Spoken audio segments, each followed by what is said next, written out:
జిల్లా కామవరపుకోట మండలం కామవరపుకోట శ్రీ భద్రకాళి సమేత వీరభద్రస్వామివారి దేవస్థానం వద్ద ప్రతి సంవత్సరంలానే ఈ సంవత్సరం అయ్యప్ప దీక్ష స్వాములకు శ్రీ వీరభద్ర అన్నదాన కమిటీ ఫ్రెండ్ సర్కిల్ వారి ఆధ్వర్యంలో గత 8 సంవత్సరాలుగా భిక్షా కార్యక్రమం నిర్వహిస్తున్నామని, అలాగే ఇప్పుడు 9వ సంవత్సరం కూడా సుమారు 500 మంది దీక్షా స్వాములకు భిక్షా కార్యక్రమాన్ని నిర్వహిస్తున్నట్లు కమిటీ సభ్యులు తెలిపారు.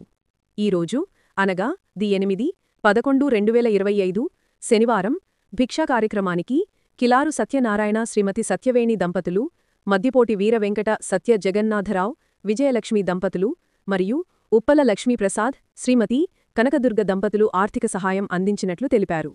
ఇలా ప్రతిరోజూ దాతల సహాయంతో ఈ కార్యక్రమాన్ని ప్రతి సంవత్సరం నిర్విరామంగా నిర్వహిస్తున్నట్లు తెలిపారు. ఈ కార్యక్రమాన్ని నిర్వహిస్తున్న కమిటీ సభ్యులు బొల్లు సత్యనారాయణ, కడికి పాపారావు, మారవు రమేష్, నుండూరు ప్రభాకర్, నుండూరు భాను, మారవు నాగేశ్వరరావు, మారవు కృష్ణమూర్తి, కానూరి సతీష్ తదితరులు.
నైవేద్యం